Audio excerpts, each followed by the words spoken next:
Assalamualaikum warahmatullahi wabarakatuh. Perkenalkan, nama saya Azalia Rizky Ramadhani, NPM 2021 10073. Di sini saya akan memaparkan materi mengenai manajemen pengkreditan. Yang pertama adalah pengertian kredit. Kredit sendiri berasal dari bahasa Italia, yakni credere, yang artinya kepercayaan. Prinsip pemberian kredit adalah kepercayaan dan kehati-hatian. Indikator kepercayaan dalam hal ini adalah moral, komersial, dan finansial agunan. Menurut Undang-Undang Perbankan Nomor 7 Tahun 1992 menjelaskan bahwa penyediaan uang atau tagihan yang dapat dipersamakan dengan itu berdasarkan persetujuan atau kesepakatan pinjam-meminjam antara bank dengan pihak lain yang mewajibkan pihak peminjam untuk melunasi utangnya setelah jangka waktu tertentu dengan jumlah bunga imbalan atau pembagian hasil keuntungan. Kredit juga memiliki tujuan. Tujuan kredit antara lain yang pertama yaitu memperoleh pendapatan bank dari bunga kredit, yang kedua memanfaatkan dan memproduktifkan dana-dana yang ada, yang ketiga memenuhi permintaan kredit dari nasabah, yang keempat menambah modal kerja perusahaan, yang kelima meningkatkan pendapatan dan kesejahteraan masyarakat, yang keenam membantu pemerintah. Kemudian kredit juga memiliki fungsi. Fungsi kredit antara lain yang pertama meningkatkan daya guna uang, meningkatkan daya guna barang, meningkatkan peredaran dan lalu lintas uang, dan yang keempat sebagai salah satu alat stabilisasi ekonomi. Adapun jenis-jenis kredit. Yang pertama, kredit menurut sifat penggunaannya. Ada kredit konsumtif dan kredit produktif. Yang kedua, jenis kredit menurut keperluannya, yakni kredit produksi, kredit perdagangan, dan kredit investasi. Yang ketiga, jenis kredit menurut jangka waktunya, yaitu jangka pendek, jangka menengah, dan jangka panjang. Yang keempat, jenis kredit menurut cara pemakaiannya, yakni kredit rekening koran bebas, kredit rekening koran terbatas, kredit rekening koran avlopen. Kelima, jenis kredit menurut jaminan, yakni kredit tanpa jaminan dan kredit dengan jaminan. Falsafah pengkreditan, yakni no one likes being in debt. Tidak seorang pun pada hakikatnya mau terlibat utang. Akan tetapi, mengapa justru demikian populernya kredit dan malahan orang-orang selalu berusaha untuk memperolehnya? Lebih jelasnya, kalian akan melihat siklus kredit pada bagan yang di sebelah ini. Sekian saja itu materi yang dapat saya sampaikan. Materi selanjutnya akan disampaikan oleh rekan saya. Terima kasih. Assalamualaikum warahmatullahi wabarakatuh. Perkenalkan, nama saya Sarmila. Di sini saya akan melanjutkan materi dari teman saya, Azalia Rizky Ramadhani, mengenai penentuan polisi perkreditan. Faktor-faktor yang perlu diperhatikan adalah yang pertama, keadaan bank saat ini, yang kedua, pengalaman bank dalam beberapa tahun, yang ketiga, keadaan perekonomian, yang keempat, kemampuan dan pengalaman organisasi perkreditan bank, dan yang terakhir adalah hubungan yang dijalani dengan bank-bank lain. Organisasi kredit. Pengelolaan organisasi kredit dapat dilihat dari sistematika sebagai berikut. Yang pertama, perencanaan kredit. Yang kedua, permohonan kredit. Yang ketiga, administrasi kredit. Dan yang terakhir adalah pengawasan kredit. Selanjutnya, asas-asas perkreditan. Asas perkreditan ada antara lain asas kualitas, asas selektivitas, kuantitas, dan penyebaran risiko. Selanjutnya, penyusunan rencana kredit. Beberapa aspek yang perlu dipertimbangkan dalam menyusun rencana kredit. Pertama, kondisi perekonomian. Yang kedua, line of business. Yang ketiga, keadaan keuangan bank. Yang keempat, organisasi bank. Dan yang terakhir adalah skill dari pejabat-pejabat kredit bank.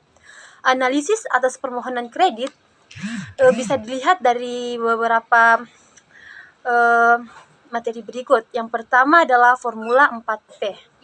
Formula 4P antara lain personality atau kepribadian peminjam, purpose atau keperluan apa atas kredit, yang ketiga prospek, harapan masa depan usaha, dan yang terakhir adalah payment, pembayaran kembali atas pinjaman. Yang kedua adalah formula 5C. Formula 5C antara lain karakter, capacity, capital, collateral, dan condition. Materi yang terakhir adalah analisis atas permohonan kredit. Analisis informasi kredit antara lain, yang pertama, laporan atau informasi dari permohonan kredit, yaitu interview dengan pemohon kredit, inspeksi ke tempat usaha nasabah, dan yang terakhir adalah penilaian neraca dan laba rugi perusahaan. Yang kedua, laporan informasi dari rektor bank, dan yang ketiga adalah laporan informasi dari sumber-sumber bank. Itulah tadi materi yang saya sempat sampaikan. Saya ucapkan terima kasih. Assalamualaikum. Pelaksanaan pemberian kredit. Hal-hal yang tertera dalam akad atau perjanjian kredit sebagai berikut. 1. Maksimum kredit. 2. Jangka waktu. 3. Keperluan kredit. 4. Bunga atau provisi. 5. Biaya materia. 6. Bentuk kredit. 7. Jaminan kredit. 8. Asuransi. 9. Ketentuan tambahan. Cara penarikan. Pelaporan kondisi keuangan. Administrasi kredit. 1. Kartu induk debitur, yaitu nama dan alamat perusahaan, susunan pengurus, bidang usaha, maksimum kredit, jangka waktu kredit, bunga, nomor dan tanggal akad, nomor tanggal pengajuan kredit, riwayat perjalanan kredit. 2. Laporan pemberian kredit. 3. Laporan realistis mutasi kredit. Pengamanan kredit. 1. Collectibility kredit, yaitu lancar, DPK, kurang lancar, diragukan, macet. 2. Sifat pengaman, yaitu preventif dan represif. 3. Pengawasan, aktif yaitu on the spot, pasif yaitu laporan keuangan. 4. Pembinaan. 5. Kemacetan kredit. 6. Langkah-langkah penyelesaian kredit macet. Batas maksimum pemberian kredit (BMPK). Batas maksimum pemberian kredit yang harus dipenuhi perbankan dikenal dengan L3, yaitu Legal Lending Limit. Kebijakan perbankan dalam memelihara kesehatannya terkait dengan BMPK, yakni Undang-Undang Nomor 7 1992 tentang perbankan dan disempurnakan kembali pada tanggal 29 Mei 1993. Aturannya sebagai berikut. 1. 20% dari modal sendiri bank untuk fasilitas kredit yang disediakan bagi satu debitur. 2. 20% dari modal sendiri bank untuk fasilitas kredit yang disediakan bagi suatu debitur grup. 3. 10% dari modal sendiri bank untuk fasilitas kredit bagi anggota dewan, komisaris yang bukan pemegang saham, atau perusahaan yang dimilikinya. 4. 10% dari modal sendiri bank untuk fasilitas kredit yang bagi anggota direksi yang bukan pemegang saham beserta grup perusahaan yang dimilikinya. 5. 10% dari jumlah penyertaan pada bank bagi pemegang saham atau perusahaan yang dimilikinya. 6. 10% dari penyertaan pada bank untuk fasilitas kredit bagi pemegang saham beserta grup perusahaan yang dimiliki oleh pemegang saham yang bersangkutan. Faktor penetapan kualitas kredit. 1. Prospek usaha, yaitu potensi pertumbuhan usaha, kondisi pasar, dan posisi debitur dalam persaingan, kualitas manajemen, dan permasalahan tenaga kerja, dukungan dari grup atau afiliasi, upaya debitur dalam pemeliharaan lingkungan hidup. 2. Kinerja debitur, yaitu perolehan laba, struktur permodalan, arus kas, dan sensitivitas terhadap resiko pasar.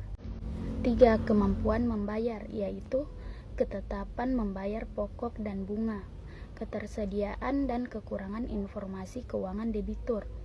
kelengkapan dokumentasi kredit, kepatuhan terhadap perjanjian kredit, kesesuaian penggunaan dana, kewajaran sumber pembayaran kewajiban. Berbagai peraturan dalam pemberian kredit. 1. Cash ratio atau reserve requirement atau legal liquidity.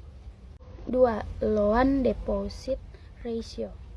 3. Pemenuhan kredit usaha kecil dan kredit ekspor, yaitu Undang-Undang Perbankan 1993 untuk bank umum BPR sekurang-kurang 20% dari jumlah kredit diberikan untuk KUK atau kredit usaha kecil. Kategori total aset maksimal senilai 1 miliar tidak termasuk rumah dan tanah. Maksimum kredit yang diberikan senilai 350 juta dan disediakan untuk usaha produktif dan KPR tipe 70 ke bawah. 4. Pembentukan dana cadangan, yaitu besarnya dana cadangan yang dibentuk oleh setiap bank adalah 0,5% dari aktiva lancar ditambah dengan 25%, dari aktiva DPK 30%, dari aktiva kurang lancar 75%, dari aktiva yang diragukan 100%, dari aktiva macet. 5. Capital adequacy ratio, rasio kecukupan modal 8%. 6. Legal lending limit,